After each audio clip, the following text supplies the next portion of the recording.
baba na mama wote ni mas'ul na kila mmoja ana majukumu yake. Kuna marhala mama anakuwa ni mas'ul zaidi kuliko baba. Malezi ya mtoto hayaanzi mtoto kuzaliwa, huanza kabla mtoto kuzaliwa, wakati baba anapochagua mke. Usimchague mke, chague mke mlezi.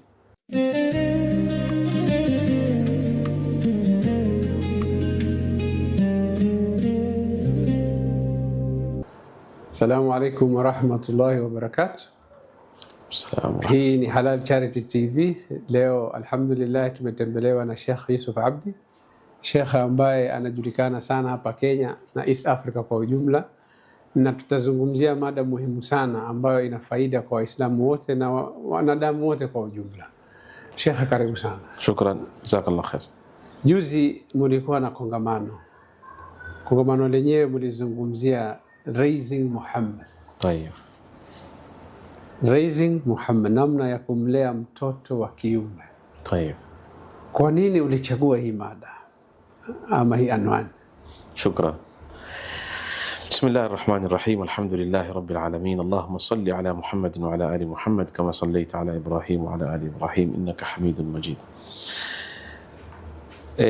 Siku zote kwanza tukitaka kufanya jambo lolote, hasa ikiwa ni kongamano, ni muhadhara, ni khutba, huwa tutafuta anwani. Ile anwani ina mvuto, yani yule unayemtaka asikilize kwa ile anwani peke yake inaweza kumvutia asikilize. Na ndio utaona kuna watu hasa takhasusi yao leo ni kutafuta anwani nzuri. Waweza kuangalia YouTube ukashangaa ukaona anwani ukasema lazima niangalie, pengine ndani yale maneno yenyewe tofauti lakini kile kichwa cha maneno kile huwa kinavutia. Na sasa sisi tukasema ikiwa tutataka, lengo sisi ni kutaka kumlea mtoto wa kiume, tukasema hapa jina litakalofaa kumlea mtoto wa kiume tumpe jina la Muhammad. Kwanza ni kwa sababu Muhammad ni jina la mtume wa mwisho, Rasulullah sallallahu alaihi wasallam, ambaye apendwa na kila Muislamu, kila mu'min. Kisha pili ni kupiga fali njema, na Muhammad ni jina kijana yoyote au binadamu yoyote au Muislamu yoyote ukimwita Muhammad ataitika. Hata ukienda katika nchi za Khalid kule, wewe muonaye kama humjui jina lake muite Muhammad. Kwa hivyo ni jina zuri, jina la mtume wetu Muhammad sallallahu alaihi wasallam. Lakini pia kwa kuwa yale malezi ambao sisi tutataka kumkuza au kumlea mtoto wetu, na malezi hayo tutayatoa kwa huyu Muhammad sallallahu alaihi wasallam. Isitoshe hata yeye Muhammad sallallahu alaihi wasallam utaona kwamba alilelewa na wengi, hata mama yake aliyemzaa. Maana yeye alipozaliwa baba tayari ashakufa, lakini mama alimzaa kidogo, alimlea kidogo, babu akamlea kidogo, ammi yake akamlea kidogo, Halima Saadia akamnyonyesha, Thuwaib al-Islamia, yani mpaka kukua kwake ameenda kwenye mikono ya watu wengi, kama ishara kwamba na sisi tukitaka kuwalea watoto wetu wa kiume, basi mtoto halelewi na baba na mama peke yake, ni jamii nzima. Raising Muhammad. Hapo kwenye hilo jina tukapata theme, the name we carry, the path we follow. Hili jina tulilobeba kwenye hii anwani ya Raising Muhammad ndio njia tunaoifuata. Kwa hivyo naweza kusema Raising Muhammad ile faulu toka tulipochagua ile anwani. Imeingiana vizuri sana. Naam, alhamdulillah. Na dini inatufundisha nini, ama Mtume sallallahu alaihi wasallam ametufundisha nini kuhusu kuwalea hao watoto wa kiume kwa mukhtasari yani? Tayeb. Ukiangalia Qur'ani kwa ujumla inatueleza kwamba mtume wetu Muhammad sallallahu alaihi wasallam hakuwa tu ni mwalimu, bali alikuwa ni mlezi. Na tofauti ya kuwa mwalimu na mlezi ni kuwa mwalimu akifundisha watu kwa maneno mazuri ya Qur'ani na maneno yake, mlezi akitabikisha akiwafundisha wanafunzi wake au umma kutabikisha yale wanayoyasoma kupitia kwenye Qur'ani na mafundisho yake. Kwa hivyo ukiangalia Qur'ani, ukiangalia mafundisho ya Mtume sallam, maneno yake na vitendo vyake, alionyesha umuhimu wa watoto hao wa kiume hata wa kike pia, yani watoto kwa ujumla wapate malezi. Jukumu hili la kuwalea watoto si jukumu la mara moja, ni jukumu la kuendelea. Manake haliishi hata paka watu wawe watu wazima. Kulelea lazima watu na watu wafahamu kwamba kulea yenyewe, ukisema tarbia kwa Kiarabu yenyewe ni kumfuatilizia yule mtoto kutoka mdogo uende naye na malezi yenyewe yaende na ile miaka. Yani kwa mfano, utamlea vipi mtoto akiwa amezaliwa mpaka miaka 4, na utamlea vipi mtoto akiwa na miaka 4 mpaka afike miaka 7, na miaka 7 mpaka miaka 15 na 15 kuendelea. Yani hizi stage zote, baro ambaye shabalii watakumfanya kama mtoto wa miaka 7, yenyewe hiyo italeta, badala ya kujenga hata inaweza ikavunja, itaharibu.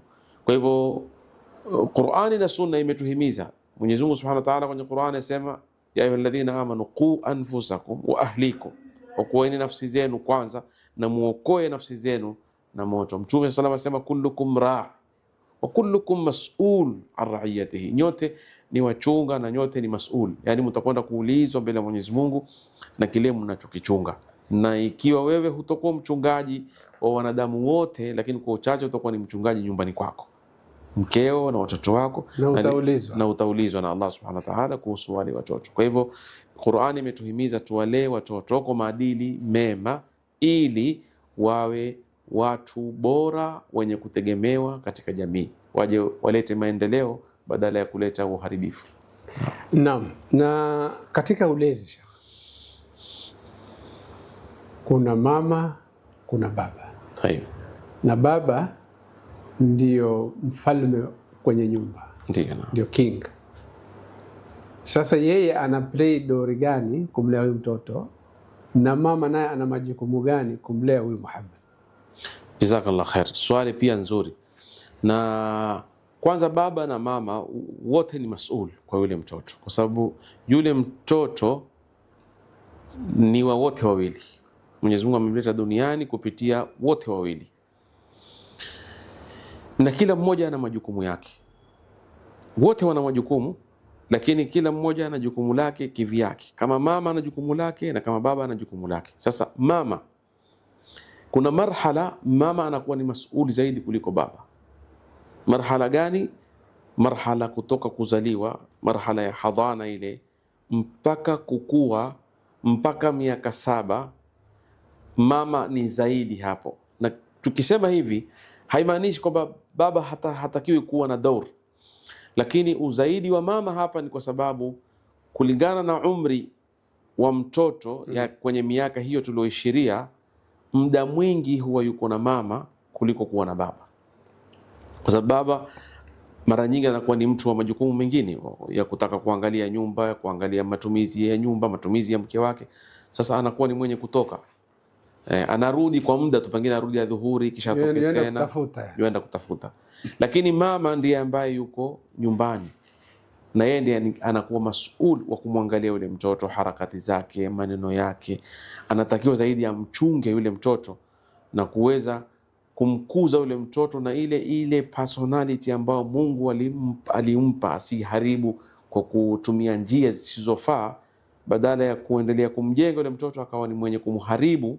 Hatimaye hata baba labda kwa wakati mwingine, wakati yeye ndiye mas'uli zaidi, mtoto ashaanza kutoka labda, au amempata yule mtoto tayari, huku hakupata, mama hakufanya kazi yake. Lakini mama akifanya kazi vizuri, baba kwake mambo yanakuwa ni sahali zaidi, ni rahisi kwake, kwa ni rahisi kwake, kwa sababu kulikuwa na mtu hapo mwanzo ambaye yuko naye kwa muda mwingi, ameweza kumlea. Ndio kuna wanachuoni wasema malezi ya mtoto hayaanzi mtoto kuzaliwa, huanza kabla mtoto kuzaliwa, wakati baba anapochagua mke.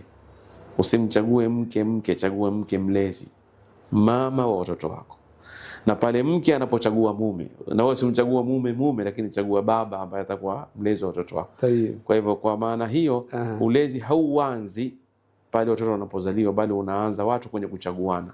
Ukifeli kwenye kuchagua mke mwema, basi umefeli kwenye kuchagua mama ya watoto wako. Na mke na akifeli kuchagua mume bora, amefeli kwenye kuchagua baba wa watoto wake. Na mnaje wanawake ambao pengine wamefiliwa na wanaume zao katika ulezi, sheria inazungumziaje? Hakuna tofauti ya aliyefiwa na baba hayuko, yani picture ya baba hayuko, sababu moja ama nyingine, either ameachika, single mother, yani kwa fupi majukumu yanabaki pale pale, isipokuwa sasa inabidi yeye awe mkakamavu zaidi, kwa sababu manake si sawa kuwa una ulezi wa mtoto ama watoto uko na mwenzako na ukiwa uko peke yako. Ukiwa peke yako nafikiri ule uzito wote unakulemea. Kwa hivyo inahitaji uwe na subra zaidi, inahitaji uwe na nguvu zaidi, inahitaji uwe na muda zaidi. Na ndio utaona mara nyingi ma single mother wanaona kule kulea ni kusacrifice, yani maisha yake. Unaona na je, yawezekana mtoto akalelewa na mama peke yake? Naam, yawezekana. Na ukisoma historia utapata kuna watu ambao ni rumuz leo hawawezi kusahulika kulingana na mchango wao kwenye dini, kwenye jamii, kwa umma. Na ukiangalia historia zao walilelewa na mama single mother ambaye hakubahatika. Wengine hata walikuja duniani wazazi wao wamekufa wa kiume, mama akaamua kulea, na wengine waliketa hata kuolewa, wakaamua tu kusema ule muda wale watoto wao. Mtume wetu Muhammad ndiye mfano bora zaidi. Tukija katika masahaba wapo, ukija katika tabi'in, leo katika rumuz aimmatul fuqaha wa ahli sunna aljamaa leo maarufin wanaojulikaniwa wa madhahib al-arba', Imam Shafi'i alayhi rahmatullah, yeye alilelewa na mama peke yake na akaleta mabadiliko. Na hata mimi nilikaa hapa pia ni mmoja katika hao waliolelewa na mama peke yake. Alhamdulillah. Maana babangu akifariki mimi nilikuwa ni mdogo sana. Na extended family, yani baba mfano yuko ama hayuko, mama yuko ama hayuko, lakini extended family, wajomba, mashangazi, yani part gani wanacheza kumlea huyu mtoto, ama hata majirani?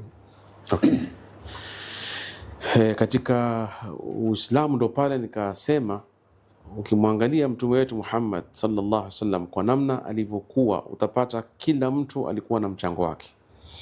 Na sisi kama jamii tukiweza kuwa na mfumo huo, ni kusahilisha ile kazi. Pale mwanangu mimi akawa ni mwanao wewe, kwa sababu ni jirani au ni mjomba au ni ammi au ni shangazi au ni khale, tutasahilisha kazi. Na mwanao wewe pia nione mimi pia ni wake mtu. Na labda nikikukumbusha Bashir, labda imepita, yani kwa sababu kila ulimwengu unapoendelea kuna vitu vinapotea katika maisha. Unapata kuna ubinafsi umechukua nafasi kubwa. Lakini zamani, wala sisemi zamani sana, ilikuwa katika jamii moja watu wote wakishirikiana kwenye kulea watoto wao. Hata wewe ulikuwa huna wasiwasi mtoto akitoka kwenda kwa jirani. Ulikuwa una imani kwamba yule jirani yangu atachukua nafasi yangu, akimuona mwanangu labda amefanya jambo la kimakosa. Mtoto anaweza kukemewa nje na mtu mwingine kabisa, kwa sababu yule mtu haoni kwamba mimi mwanangu ni wa kumzaa peke yake, lakini huyu jirani wangu pia ni wangu. Anaweza hata kumtia adabu, pengine akiona astahiki kutiwa adabu, na pengine akikueleza wewe ukafurahia badala ya kukasirika, kusema shukrani yake kwa kuwa. Na huku ndio ile wanaita takaful ijtimai, kuleana kama jamii moja. Kama vile kwenye unavyomuona mtu ana njaa, tukahimizwa msiketi nyinyi mkashima majirani wana njaa, kwa wana hamu kwenda kupeleka chakula. Basi na watoto vile vile, yani kwamba watoto wetu wote ni wetu sisi, yani kama jamii. Kwa hivyo utapata hapo mwalimu wa madrasa, mwalimu wa shule, imamu wa msikiti, mzee wa mtaa, wote jirani, kila mmoja anachangia, ana dori yake katika kumfanya yule mtoto. Maana mtoto yule akiharibika kesho, yale madhara hayatakuwa ni ya pale nyumbani kwao peke yake. Yale madhara hayatakuwa kwa jamii, kwa jamii. Na Sheikh, huyu mtoto wakati wa kumlea mtoto miaka 6 mfano na mtoto miaka 16, kuna tofauti katika ulezi? Mzazi atakana afikirie sana.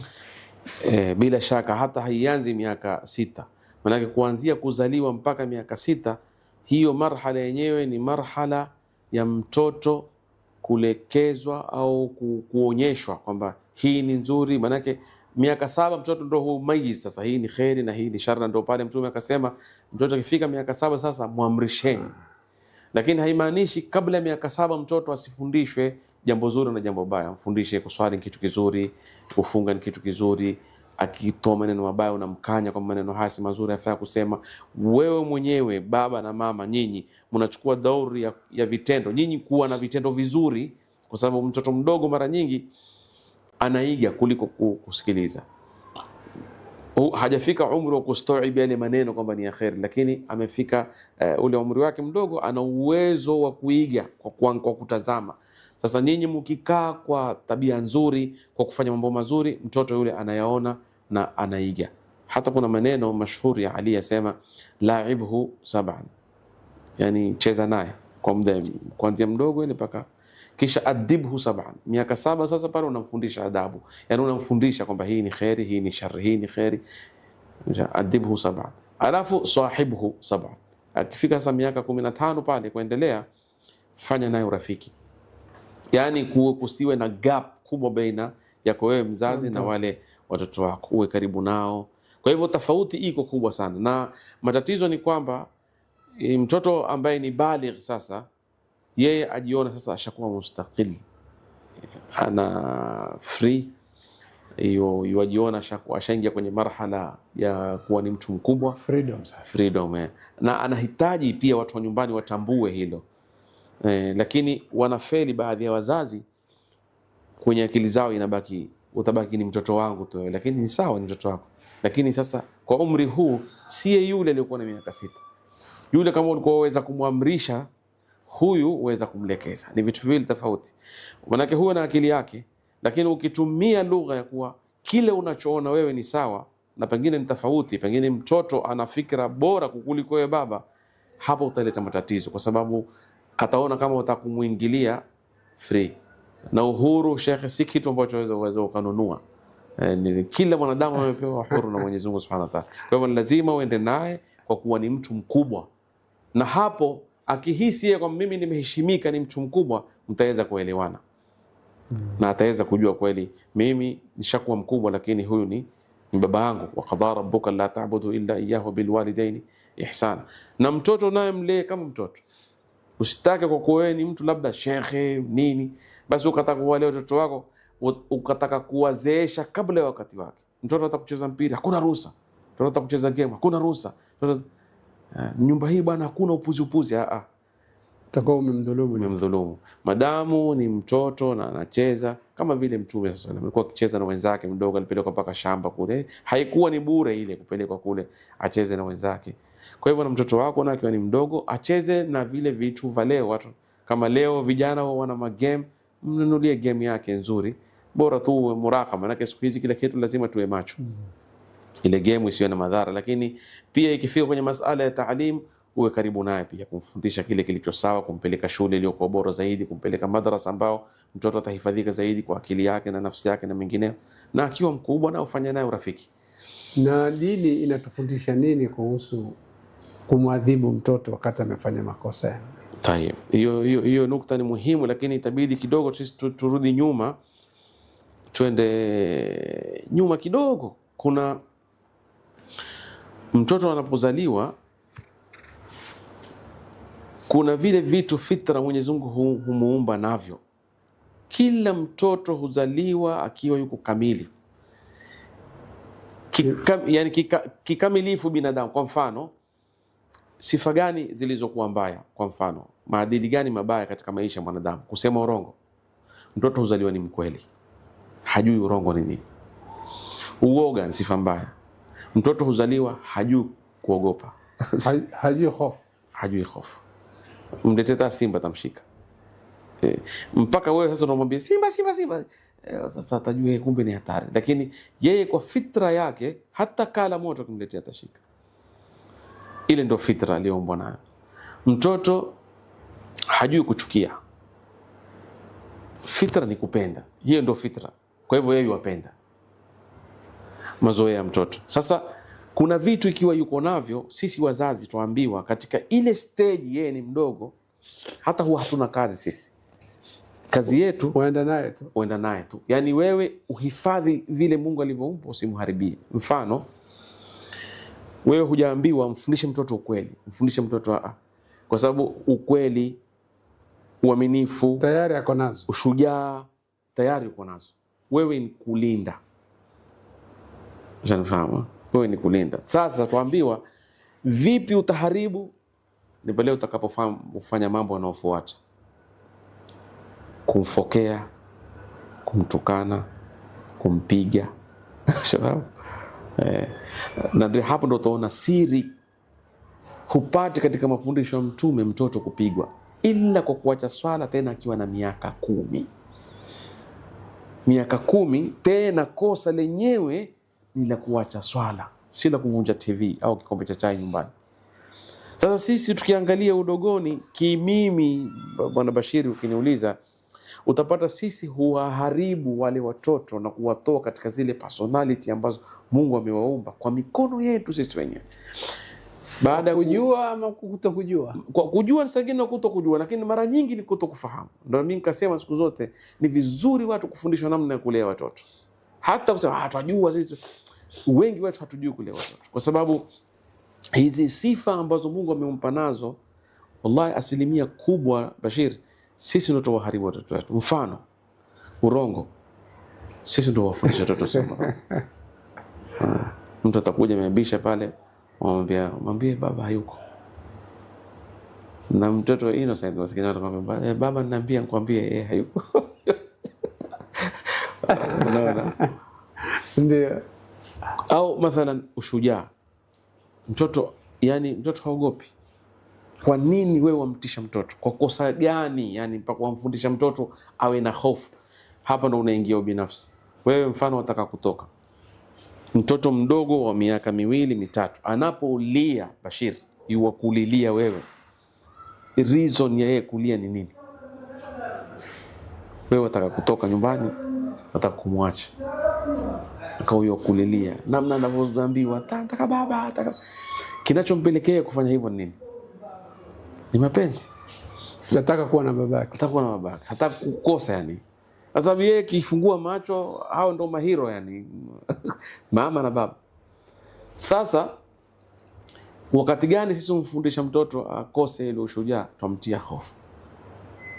Au ushapata mtasikia mwambia mama, hebu mtisha kidogo, fanya kama paka vile. Ili kusudi anyamaze. Sasa pale sisi tumfundisha mtoto kuogopa. Yule nyao akiwa pale nyumbani, kama mtoto humfundishi kumwogopa ule nyao, yule mtoto ule nyao atakuwa rafiki yake. Atakuwa yuenda yamshika na nini. Lakini ukianza kumwambia paka, nyao atakuonya. Na kila nini mkitaka kumzuia nyinyi, nyao. Ukila yani hivyo. Na mbaya zaidi ya hivyo shekhe, sangine sisi humtushia mtoto Mungu. Wallahi. Wala si kwa kosa la kutisha.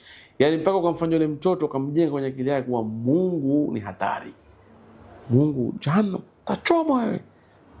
Naona. Sasa anakuwa na fikra tofauti. Unamjenga. Au hata kuchukia dini sengine imetokana na sisi wenyewe. Tumefanya kama chuo sisi ni jela kwa watoto wetu wadogo. Hata kwenye mambo madogo madogo, hataki kula. Mtoto mwingine ameshiba, takupeleka ustadhi kesho.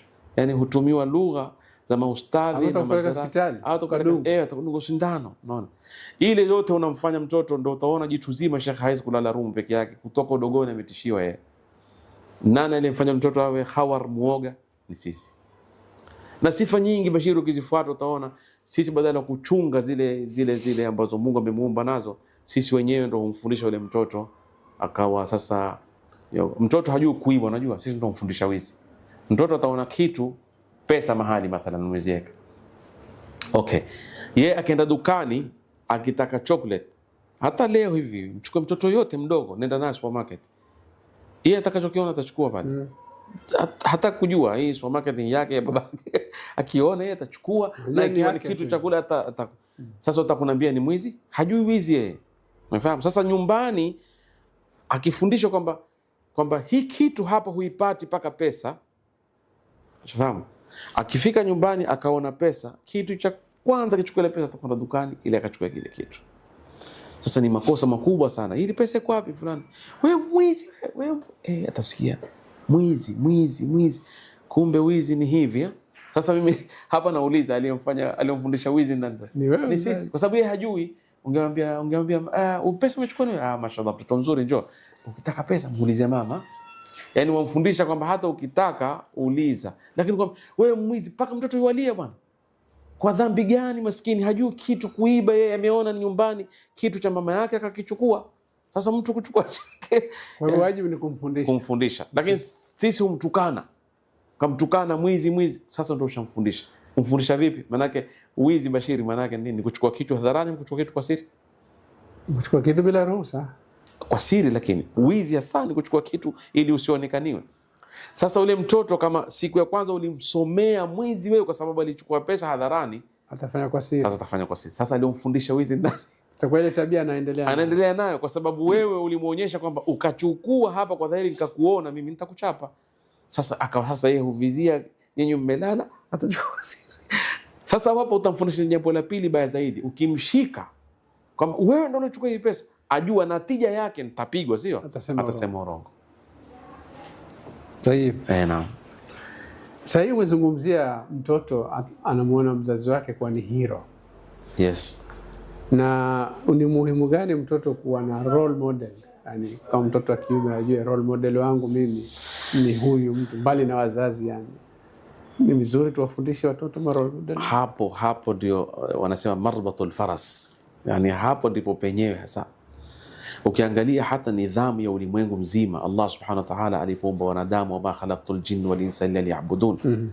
Mwenyezi Mungu hakushindwa tu kutuongoza, lakini alileta manabii. Swali ya kujiuliza hapa, mbona tuliletewa manabii watu?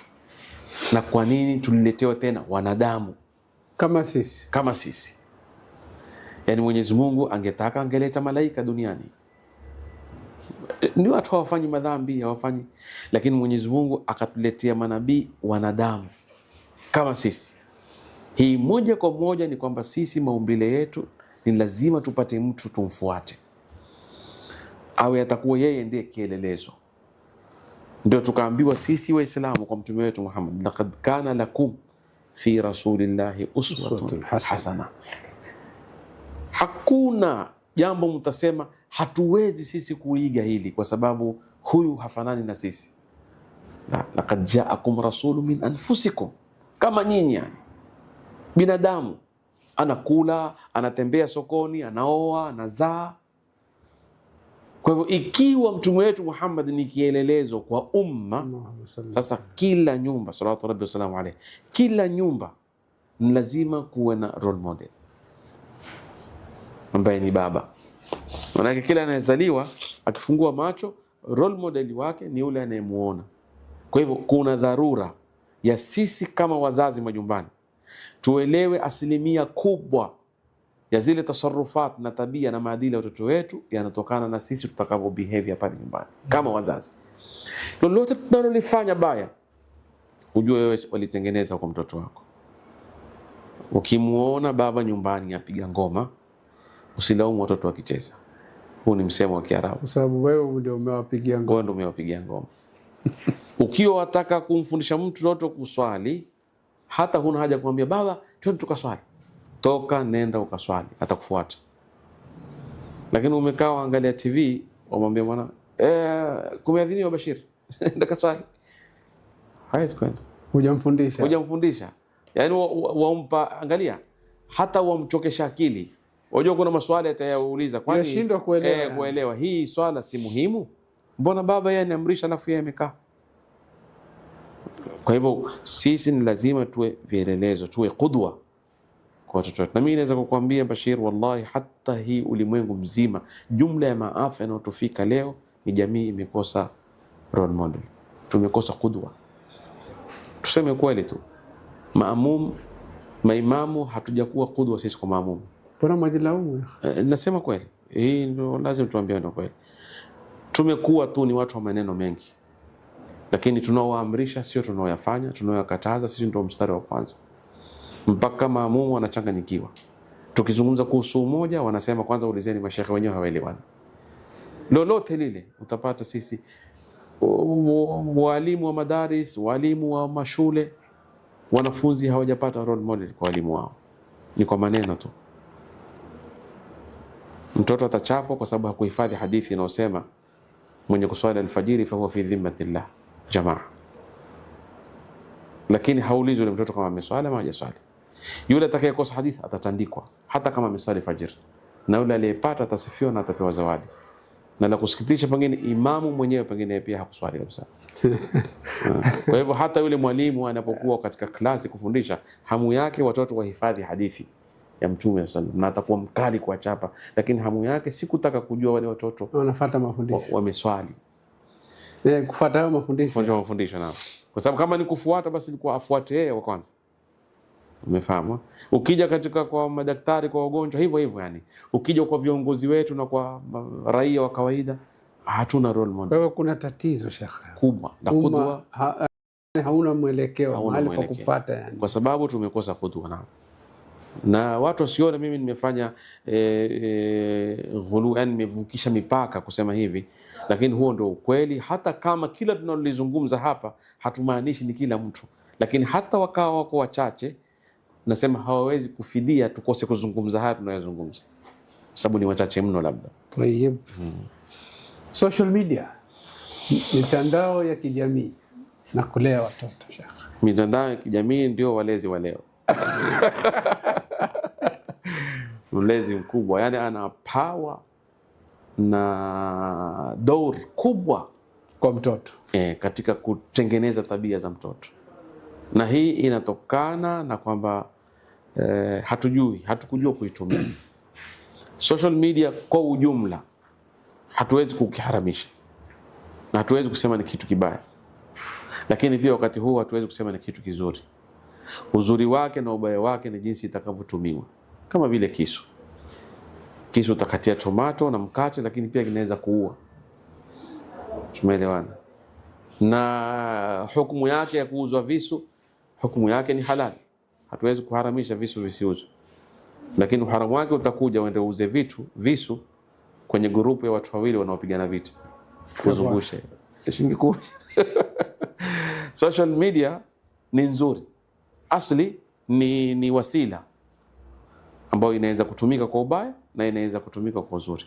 Tuweze control vipi shekhe ile watu? Sasa hapo ndo mimi naja, yawezekana, lakini mimi naweza kusema imetushinda nguvu tuliposhindwa sisi kuamiliana nao itakiwavyo. Yani kasi yake na nguvu zake imetupeleka kuitumia vibaya zaidi kuliko kuitumia vizuri. Na la ajabu ama zito zaidi ni kwamba huwezi ukahukumu kukiondosha. Maana unapoharamisha kitu ni wakati kile kitu ukikiharamisha kweli watu wako katika hali ya kuweza kukiacha, lakini kasi yake haizingatii fatwa. Wala wewe toa fatwa 100, nani atakusikiza leo? Asiweke TV ama sinunue simu. Uweza iko fatwa mtu utaizungumza leo iathiri watu mpaka sitaki kununua simu. Haiwezekani, ni vitu vipo ndani ya maisha. Kilichobaki hapa ni kasi ya kufundishwa watu. Sasa vipi tutashirikiana? Takupa mfano mdogo tu mimi kwamba watu wanapokuwa wako slow kwenye kufikiria, hata natija ya jambo huja wakaijua pia kwa kuchelewa, na hiyo nayo ina madhara yake. Kwa sababu nimegundua sisi hatutengenezi kama umma wa Kiislamu. Tutatumia. Sisi ni mustahlikin, yani consumers. Wanaotengeneza ni wengine. Wale wanaotengeneza kwa kweli wao wana malengo mengi pale. Wanaweza kuwa wana malengo ya kimali, wanaweza kuwa wana malengo ya kisiasa, wanaweza kuwa na malengo hata ya ufisadi pia. Unajua mtu anapotaka kukuongoza atatumia njia ya kukufanya uzembe. Ikiwa leo Uislamu ni dini ya haki, lakini Uislamu ili ile dini ya haki ishinde duniani mpaka ushike ule Uislamu, Sasa mimi nikiweza kukufanya Uislamu kwako ubaki jina, mimi hapo ni ushindi mkubwa nimekuwa sana sana. Sasa wao wametumia social media kwa malengo hayo, malengo ya pesa, malengo. Na la ajabu ni kwamba wao wakisha kutengeneza wanajua soko kubwa liko kwa Uislamu. Chochote kinachotengenezwa. Sisi upande wetu huku baada kuwa hatutengenezi na pia tulikuwa wazito kwenye kufahamu. Kitu kikitoka tu madamu ni kigeni basi kitapingwa bila ya kuangaliwa hiki kitu. Kupingwa kwake na kukubalika kwake ni ipi ambayo itakuwa ni madhara au maslaha kwa jamii. TV zikitoka zilipingwa. Madishi yakitoka yalipingwa. Wakati gani wanakuja kufahamu? Wakati waona hatuwezi kuzuia. Sasa basi tufanye za Kiislamu. Unapotakana pale mwanzo. Ilikuwa pale mwanzo, kama nyinyi hamwezi kutengeneza basi muelewe zikitoka jamani kuna kitu kimetoka, tusiweni wajinga. Manake TV ni dude tujibwasha wakati wa zamani huwekwa tu na moto kikaa. Lakini haiwezi kuwa TV mpaka kupatikane watu ambao wataketi watengeneze vipindi. Na nyinyi wakati ule mwanzo mkasema basi imetoka tutengenezeni sisi. Kwa sababu ni free. Tukaeni na sisi tupangeni vipindi, tupangeni ili tupambane na hii. Lakini tukija kushtukia kwamba yani sisi tukija kushtukia kwamba yafaa tufanye vipindi, ishatoka madishi sasa. Ni channel sasa. Too late. Tukija kushtukia kwamba madishi, badala madishi yakitoka haramu haifai bwana. Ndani kuna wanawake uchi, ndani kuna mkija mkushtukia kumbe tuweza sisi pia kuwa na channel zetu nyingi, tukawa na receiver zetu. Watu washafungua YouTube. Sasa ni smart TV sasa. Haukuhitajiki tena hizo ma receiver wala nini. Smart TV kuna YouTube sasa ishatoka. Na masimu. Mimi nakumbuka ilipotoka Facebook nilifungua account yangu, shekhe, nilipata mabomu, mashambulizi makubwa sana kutoka kwa mashekhe marafiki zangu ninaowajua. Wallahi, vipi yani shekhe utaingia katika Facebook mahali kuna wanawake kuna nini, namna ulivyojitetea wakati ule ufahamiki. Jamani, mimi niko hapa, ni mimbar hurri, mwenye kutangaza uchafu atangaze, mimi natangaza khairi. Mtume sallallahu alipokuwa Maka kulikuwa na masoko yale wakaenda kila aina ya watu, wenye kufanya biashara, wenye kuuza masanamu, na Mtume alikwenda pale na akasema ya qaum qulu la ilaha illa Allah tuflihun. Hakuona kwa nini nitakwenda kuingia kwenye soko ambalo kuna watu wafanya uchafu. So yani kwa ulimwengu wa leo kama hizi ndizo mimbar, wacha na sisi tuingie. Hizo message nilizotumiwa inbox mpaka leo nyingine nimezihifadhi kama makumbusho. Lakini hao mashekhe ambao nilishambulia mimi tena wako paka TikTok. Na labda tawa na wafuasi takunilipa. Alhamdulillah. Tofauti ya mimi na wao niliona mapema na wao walichelewa. Na sio mimi tu, mashallah wako mashekhe wengi. Na siku hizi duati wengi wanatumia social media. Takriban watu wamefahamu. Lakini pia si kwa ile kasi inayotakiwa. Bado tuko nyuma sana yani. Hatuna ubunifu, hatuna vipindi vya kila siku, yani tuko nyuma sana kiasi ukiscroll ile hata kama ni WhatsApp na Instagram, basi ikija Qur'ani moja itakuja uchafu 10. Ikija hadithi moja ya Mtume sallam kutakuja viuno 20. Ikija yani utapata wao wanatushinda, ndio maana utaona madhara yake yanakuwa ni makubwa. Sasa turudi pale kwamba hii imeweza kuwa ni moja inayochukua nafasi ya ulezi kwa watoto wetu. Kama nyumbani baba na mama hawana uhodari wa kuweza kumiliki vile vitu free, watoto ndio simu makubwa mapema, wifi mapema, yani sio wakati wao, yani wifi masaa yote yako on. Mtoto akishika remote ile aingia kokote atazama. Shekhe, hapo wazazi wanaachwa nyuma kabisa, hata wakaja na mahadithi gani na maaya, na licha kwamba wao wenyewe hakuna kudwa. Watoto wanakwenda na maji, na unaona ulimwengu kila leo mambo ya ajabu yanatoka. Mtoto ataka kumpiga mama yake, mtoto ataka kumuingilia sister yake, baba amuua mtoto wake, watoto leo wamefanya yani vituko visivyoisha. Naam, Sheikh, tukiendelea hapa dua tayeb katika sharia ina mchango gani wa kumlea mtoto? Mzazi kutumia dua kumwomba Allah. Tayeb. Hili tumefundishwa na manabii. Mtume wetu Muhammad sallallahu alaihi wasallam aliambiwa kwamba hawa manabii Mwenyezi Mungu alipowasifu akataja sifa zao, akamwambia Mtume sallallahu alaihi wasallam kwamba hawa ni wale walioongozwa na Mungu na wewe fuata mwongozo wao. Manabii watufundisha kitu adhim katika dua. Wakimuomba Mungu hapo, hata hawana wake, wanaomba watoto bora. Mwenyezi Mungu, nipe watoto watakao kuwa bora, hata hajaoa ambao watadhirithi mimi, watarithi na kizazi changu. Aya hizi utazipata ziko nyingi sana kwenye Qur'ani. Kwa hivyo walifahamu kwamba ikiwa sisi twaishi na uongofu wa Mungu, na atakayewaongoza watoto wetu ni nani? Ni Mwenyezi Mungu Subhanahu wa Ta'ala. Juzi vijana wetu wa Al-Halal Charity walikuja kuniuliza swali, wasema ile swali wameuliza watu mtaani na watu wote wamekosa. Ni dua gani unafaa kuomba kabla ya kumuingilia mke wako? Watu wakakosa. Wakaniambia, basi Sheikh, tunataka utueleze hiyo dua na utueleze faida yake. Dua hii Mtume sallallahu alaihi wasallam asema mtu anapotaka kumuingilia mkewe ni sunna kuomba hii dua. Allahumma jannibni shaitan wa jannibi shaitan ma razaqtana. Mungu tuepushe shetani, muepushe shetani nasi, mimi na mke wangu, na umuepushe na kile utakachoturuzuku, kile kiumbe. Kwa hivyo dua inaanza mapema sana, inafaa kuanza hata kabla hujaoa. Ewe Mwenyezi Mungu, nipe habli min ladunka dhurriyatan, yani nipe Mola wangu kutoka kwako kizazi kilichokuwa bora. Na baada ukioa sasa na hizo dua, na pia mke ana mimba uombe dua. Yote haya yanachangia, na ndipo pale Mwenyezi Mungu Subhanahu wa Ta'ala anakupa usaidizi wake, unapata mtoto kwa rehema zake Allah, anakuwa katika hali nzuri na malezi yote inakuwa mwisho wake ni sababu ya ile dua yako uliomuomba Allah Subhanahu wa Ta'ala. Kwa hiyo ina mchango mkubwa sana katika kuwalea watoto na kusaidika, yani ili watoto wawe watoto wazuri na wenye maadili.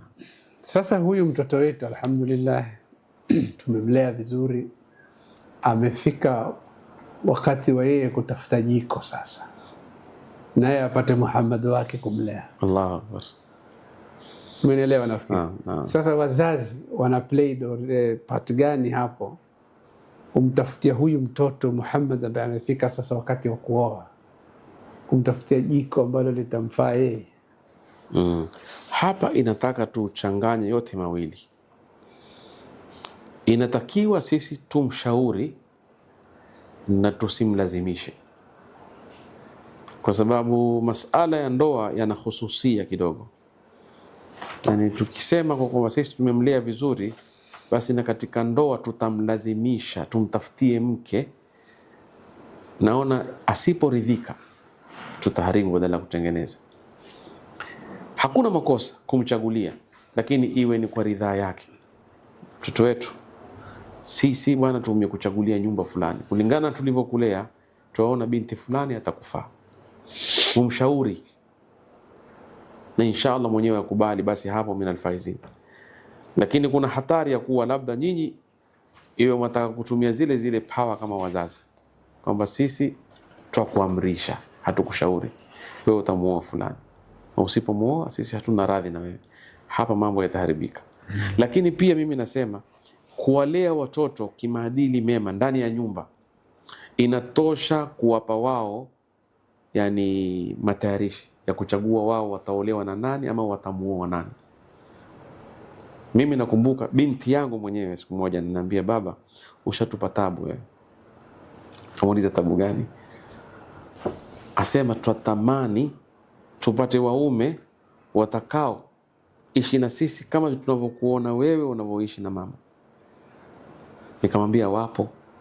Sasa hilo swali tu peke yake Bashir la furahisha, ni kwamba tayari kumbe wewe unapomlea mtoto vizuri ushamtayarisha yeye afaa kufikiria nani atakayemuoa kama ni mtoto wa kike, na nani yani atakayeolewa na kama ni mtoto wa kiume awe na mawazo kabisa yeye atamuoa nani, na kama mtoto wa kike ataolewa na nani. Kwa hiyo mtoto wa kiume yamwangalia mamake apate mtu kama mamake, na mtoto wa kike anamwangalia baba yake apate mtu kama.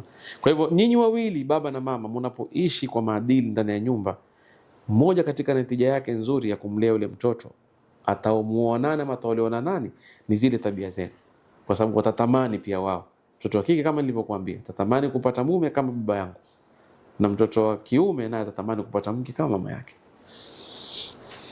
Mashaallah, mashaallah.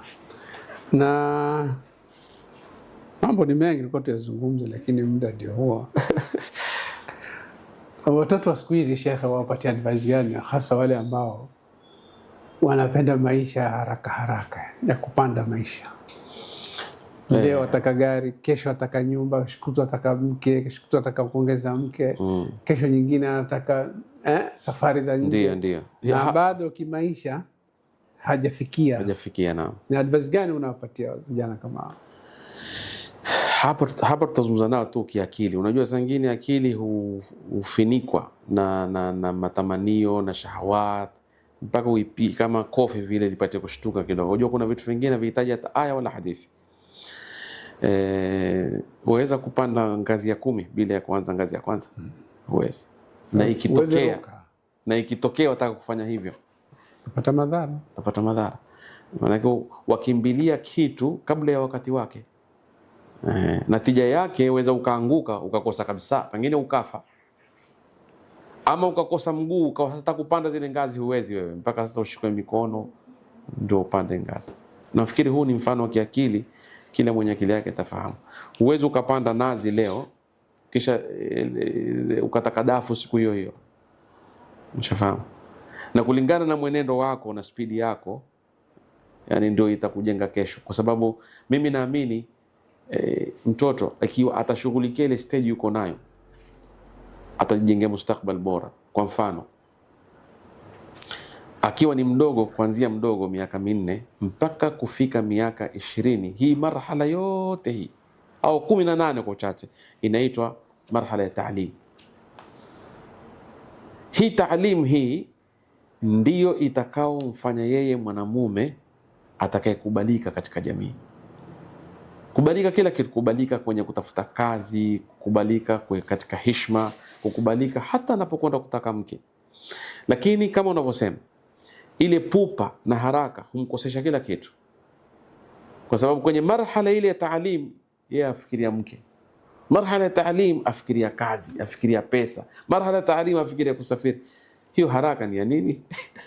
Hata ukimwangalia baba yako pale alipofika, kaa naye umuulize, hali yeye alifika kwa siku 2?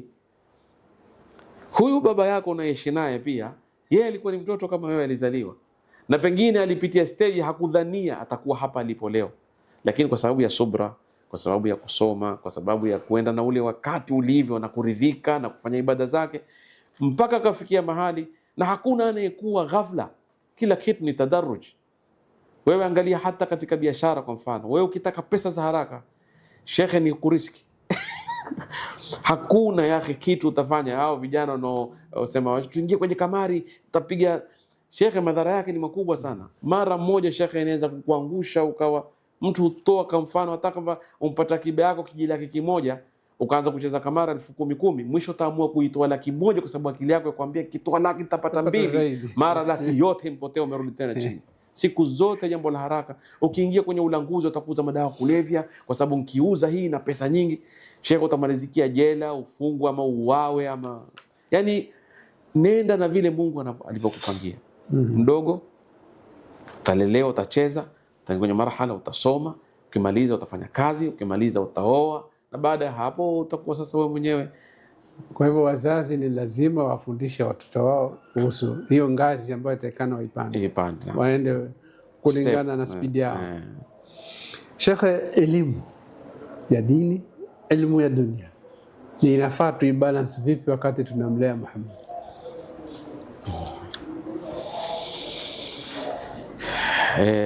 Muhammad ni mwanadamu. Muhammad platform yake ni dunia. Dunia ni platform.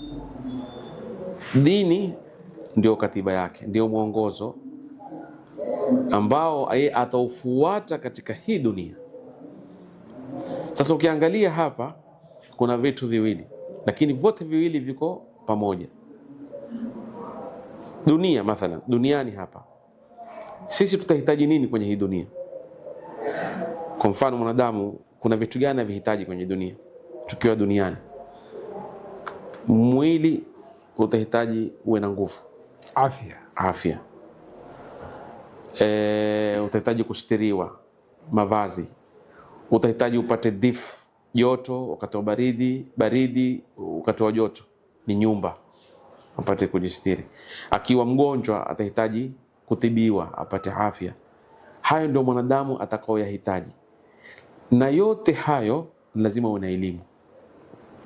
Lazima kupatikane watu wawe na ujuzi wa kuwatumikia wanadamu kwenye mahitajio yao pindi bado hawajakufa kwenda akhera, wapo duniani.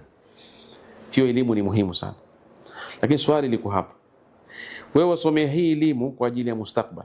Yani mtoto akiwa ni mdogo, yeye akisoma kama ni daktari, ajua atakuwa daktari baada ya miaka 7, 10. Kwa hiyo ni muda, ni safari. Akitaka kuwa engineer, akitaka kuwa, swali kubwa liko hapa, akhira yake iko wapi? Mustakbal wa kuwa daktari baada ya miaka 10, mustakbal wa kuwa engineer baada ya miaka 10. Je, ana miaka maalum ya yeye kwenda akhira? Na akienda akhira kule yuenda wapi? Maana kule mahali ni mbili, ni nar jahannam au janna. Ni akili usahau mustakbal ambao unaweza kuwa ni kesho. Wama tadri nafsun madha taksibu ghada wama tadri nafsun bi ayi ardhin tamut. Usahau future ambao labda inaweza kuwa ni kesho, kwa sababu ya kufikiria future ambao utaikuja baada ya miaka 10 wa daktari. Unao hakika utafika kwa daktari? Sasa ikiwa hizi elimu zote ni muhimu, lakini elimu ya mustakbali wako wa kesho ambao ukifa aidha ni janna au nar ni muhimu zaidi. Ndio tukasema mtoto ni lazima hata akiwa mdogo afundishwe kumjua Mungu, afundishwe Qur'an, viende na yeye sambamba, kisha pia asome hayo ambayo atayahitaji kwenye dunia yake, kazi, apate chakula, mavazi. Lakini huku akifa tu leo mathalan, mustakbali wake wa akhira, ya ayyuhalladhina amanu taqullaha wal tanzur nafsun ma qaddamat lighad, anajua yeye atakuwa na mahali pazuri, na huko ndio kufaulu. Sasa Muislamu haachanishi baina ya elimu ya maslahi ya dunia yake na elimu ya akhira yake. Lazima tukitaka kubalance tubalance hivyo.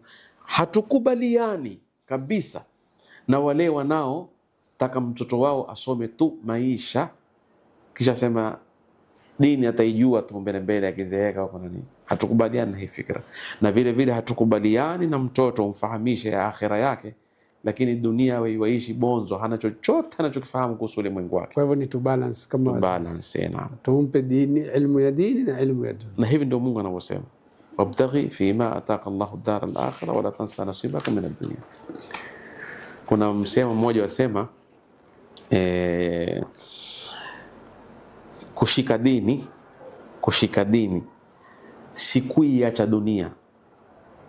Kushika dini si kuiacha dunia, bali kushika dini ni kutenda mema na kuepuka mabaya. Umeelewa? Kushika dini si kuiacha dunia, bali ni kutenda mema na kuepuka mabaya. Ndio kushika. Unajua kuna watu huona ukishika dini lazima dunia uiache. Hakuna, hata kwenye Qur'an mafundisho yao hakuna kabisa. Dunia inayokatazwa ni yale mabaya ambayo yatakukosesha pepo, lakini si dunia yote. Dunia kama dunia ni maisha. Qur'ani yatuhimiza tuishi vizuri, tuvae vizuri, tule vizuri, tuoe, tuzae. Endapo mke, watoto, mali itakufanya wewe ukose akhera, basi hiyo ndio dunia mbaya tulokatazwa. Ni hasara kubwa sana.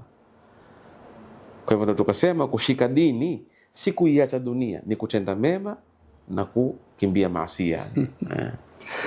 Masha Allah. Sheikh, ni makosa gani makubwa wazazi wanafanya wakati wanamlea huyu Muhammad kwa mukhtasar? Makosa makubwa mimi nitasema ni kutojua namna ya kumlea mtoto. Yani specific nini mfano? Kwa ujumla, yani kuseme kutompa ilmu ama kumwacha afanye kitu anachotaka. The biggest mistake. Makosa makubwa wanayofanya ni pale wanapoona kwamba ulezi unaishia kwenye kumlisha na kumvisha na kumnywisha basi. Huo ndio ulezi. Huo ndio ulezi. Na hapo wamelenga kiwiliwili tu. hawajalenga akili ambayo inahitaji elimu, hawajalenga roho ambayo inahitaji tazkia na takwa, hawajalenga chochote kingine. Hao ndio makosa makubwa. Yeye yuaona amefika, nishamlisha kwa mkubasi imeisha. Hata pia elimu, kwa mfano, kwa mujarrad kwa amekwenda shule pia, lakini yule, yani, ili turekebishe makosa hayo, mzazi ni kufahamu, turudi pale pale, kufahamu kwamba ulezi hauishii kwenye kumpa mtoto chakula, fahamu, au kumnyisha na kumvisha, lakini ulezi unaanzia hapo, unakwenda kwenye akili, unampa elimu, unakwenda katika nafsi yake na moyo wake, unamfundisha maadili, unampa takwa na tazkia. Huo ndio ulezi kamili. Kwa hivyo kama kuna makosa makubwa ni haya, ufahamu finyo wa kuelewa malezi ni nini. Naam. Sheikh Yusuf Abdi, uko na ofisi wewe, naam, ambayo inadili na mambo ya ndoa. Pengine ungewaelezea watazamaji wetu kwa mukhtasar, ofisi yenyewe iko wapi na ni services gani unapeana? Tayeb. Jana nimetoa clip fupi ya dakika 2 kwa TikTok nikieleza hayo, lakini kukariri jambo hakuna ubaya, na pengine wanaotazama Halal Charity TV sio wale wanaotazama TikTok yangu, hapa ni watu wengine. Ofisi hii ipo pale Mombasa, kwa jina ni Sheikh Yusuf Counseling na Community Service. Ofisi yapatikaniwa kwenye Pali House. Pali House ipo mkabala wa Biashara Building, first floor. Wewe ukiwa uenda zako Likoni pale, ukisha kufika Shell, hilo jumba linalofuata hapo na Pali House, nipo hapo first floor, na services zetu tunazotoa ni za kijamii. Kwa mfano, masuala ya ndoa, wale wanaotaka ushauri kwenye mambo tofauti tunapeana ushauri. Wale wanaotaka kuoa, wataka kufundishwa zile session za ndoa ni nini, tuna session 4 tunafundisha. Wale wanaotaka washaoana kujua maisha ya ndoa pia tuwafundisha, na hata wale waliokosana wataka suluhu, mke na mume, pia tuwafanyia suluhu. Na walioteta kwenye mambo mengine, mtu na rafiki yake, mtu na familia yake, labda kwa kupitia kutokana na urathi mathalan au vita vingine, sisi tutafanya mediation, yani tutafanya sulhu pale, tutakutanisha kwa pamoja pale. Sisi ikifika katika masala ya kufanya khairi hizi, mtu ataka kujengewa kisima, sisi tutafanya. Mtu ataka kujengewa msikiti, sisi tutasimamia kumjengea msikiti. Mtu ana zaka ataka kutoa, sisi tutasimama kumfahamisha jinsi gani atatoa zaka na mambo kama hayo. Lakini pia tumefungua ndani ya ofisi yetu pale Al-Kiswa, tupeleka watu haji na umra inshallah. Haji na umra, na haji yetu ya kwanza itakuwa ni mwaka 2027, next haji tutaanza, lakini umra yaendelea, na next trip yetu itakuwa June tarehe 18. Kwa yote anayetaka kwenda umra anaweza kuwasiliana na sisi kwa namba zetu inshallah. Mashaallah. Tumemzungumzia Muhammad, raising Muhammad, mtoto wa kiume. Naam. Je, kuna mpangilio wote wa kuanzisha kongamano lingine la raising Aisha? Naam, sisi tayari tulianza na mwanamke, lakini jina halikuwa ni raising Aisha, jina lilikuwa ni Queens of Jannah. Ikawa lengo ni mwanamke, na ilifaulu zaidi ya hii kwa sababu walijitokeza wengi. Kwa nini nasema zaidi? Kwa sababu Queens of Jannah sisi tulilenga mtoto wa kike na mama, walijaza holi. Raising Muhammad tulilenga mtoto wa kiume na baba zao, kwa baba hawakuja.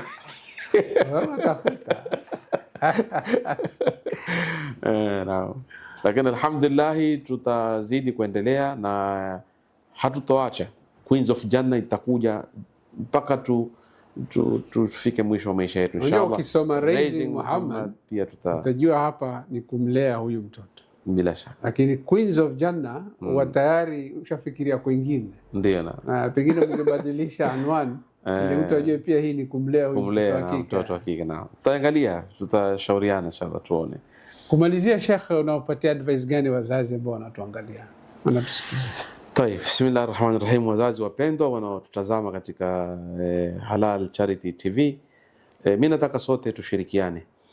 Hizi TV malengo ya kutoka nilipotoka mimi, Sheikh Bashir na akaacha nyumba yake, tukaja tukakaa hapa saa nzima kuzungumza. Tayari sisi huu ni mchango wetu katika kuwafahamisha na kuwaelekeza ni jinsi gani tutaweza kusimamia majukumu yetu ya kulea watoto wetu majumbani.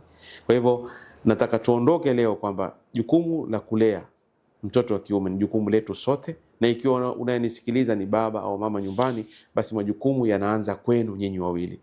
Ushirikiano baina ya wazazi wawili kwenye kumlea Muhammad ni ushirikiano bora, na hatimaye atapatikaniwa yule Muhammad ambaye twamtaka sisi, atakayefuata mwenendo wa Qur'ani na vile vile mafundisho ya Mtume Muhammad sallallahu alaihi wasallam, na hatimaye atuletee natija nyingi katika mujtama. Wawe ni wale watoto ambao wamelelewa na wamekuwa wanaume sasa, yani tunatunda yale matunda yao mazuri, kazi iliyofanywa na wazazi kwa miaka labda 20-40 iliyopita. Sasa wamekuwa ni wanaume, natija zao ni nyingi na faida zao ni nyingi kuliko madhara yao. Na tukizembea, basi ndio hayo maswali tutaka kwenda kuulizwa mbele ya Mwenyezi Mungu, kwa sababu Mungu ametupa ni amana, na amana yoyote unaopewa ujue ile amana utakwenda kuulizwa na aliyekupa. Sasa kama tumefanya vizuri, majibu yatakuwa ni mazuri, itakuwa ni nuru na ala nur. Na kama itakuwa ile amana hatukuichunga, tuliona mambo naende tu, basi tutakaposhindwa kujibu maswali, Mungu ndiye anayejua atakapoamiliana na sisi. Mimi yangu ni hayo, na watakieni kila la kheri. Wa sallallahu ala nabiyina Muhammad. Assalamu alaykum wa rahmatullah. Watazamaji, tumefika mwisho wa kipindi chetu hiki. Alhamdulillah, Sheikh Yusuf Abdi ametufundisha, ametuelimisha na ametukumbusha namna ya kumlea huyu mtoto wa kiume, raising Muhammad.